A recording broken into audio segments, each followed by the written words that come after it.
Let's continue on with that one and get the view of Pete McGuire from Baxter FX with me in studio. Pete, so David says, and welcome to you, good morning, that the continued fever for more stimulus ain't the best barometer to judge where gold goes next. Do you agree or disagree? Well, it's a hard one to put some sort of context. A couple of quick things you need to think about, Carson. At the end of 08, early 09, till the middle of 2011, the US Fed pumped $2.3 trillion of debt into the market, in other words, quantitative easing, and the gold market rallied 70%.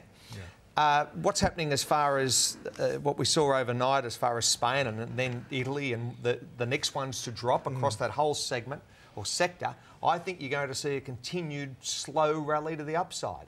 I really do think that you'll probably see 1700 to 1750 taken out over the next probably 8 to 10 weeks. It's very interesting, though. You concede all the volatility that still remains in those markets would give a note of caution to that call, would it not, to say we're seeing a lot of liquidation of positions, necessarily so, to cover other losses. Of course. Gold doesn't remain immune from that one. No, it doesn't, because people have only got so much cash. And it just depends on what goes on as far as margin calls. That's the great challenge, and many people out there are probably overcommitted across different asset classes. So I know that retail's holding back. They're worried about the volatility of the currency markets, and they're probably playing those at the present time. That incredible stat of 70% rally since the start of money printing. Yes. Are you saying if you took money printing out of the equation, we could potentially see a pullback of as much as 70%? To return to a more fair value price? Yeah, but because we're at those sort of mid-80 peak levels now for gold. Sure, but I really think that what you're seeing is just a continued cheap money, and we're going to see that play across Europe. I'm worried about where the US sits. We're in an election year. There are many factors playing into that whole conundrum at the moment, so I'm not suggesting you're going to see a massive correction to the downside. I just don't see it happening. So roll with the cheap money whilst it lasts, and you say that could, I'm putting words in your mouth, but maybe another 18 months to 2 years before we see the Fed move higher. Yeah, it could be that long, but we've got other economies that are severely underwater. Think about what's happening with Japan at the moment. They've got debt as far as, I'm just looking in here in the fin, 235% to GDP as far as public debt in Japan. So it's frightening. And they're talking about even trying to raise their consumption taxes as well. Well, let's sort of whisk across the Kuril Islands and head over to Russia, because if you look at a link there with crude prices, big headache for Putin and everyone below him over where their budget sits relative to crude, which is only going one way, that's down. Well, yeah, we've seen big 16 or 17% correction since the start of the year for WTI and Brent.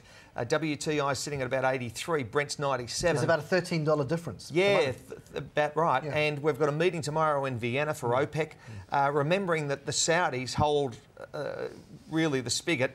They can turn it on or off, and they're worried certainly about Iran at the moment. The sanctions are coming into play on the 28th of June, meaning so we're only what? 2 weeks away, as far as those sanctions imposed by the IEA and of course the US and Europe. So we're worried about what's going on with those 7 countries that have been given an opportunity to actually trade, but they've dropped their consumption of Iranian oil. So it's not a case that necessarily the Saudis have to pump more if their consumptions decline.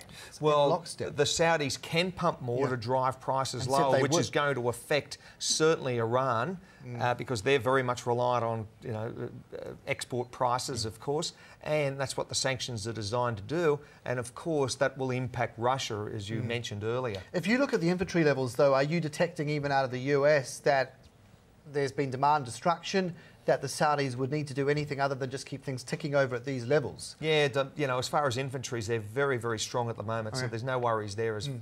Overflowing and cushion. Yeah, well, that's right. The only thing you could that would hamper that would be possibly hurricanes moving into that, and we're moving into that season now. We don't see a huge amount of demand coming or increasing across the US, even though it is driving season this time of year.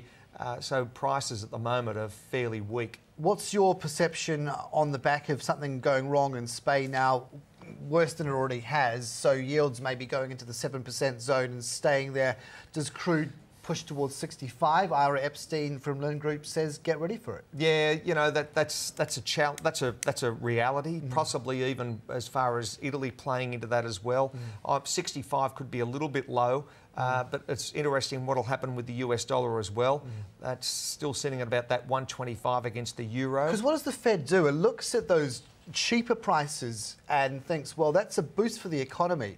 Why do we need to go in off the top of that with more stimulus? It's like push-pull. How do you come out the other side? Well, that's right, and possibly, you know, the Saudis may be able to drive prices lower. What goes on tomorrow in Vienna is going to be interesting, that OPEC meeting. So I think it all pretty much hinges on that. We'll see some clear direction over the weeks ahead.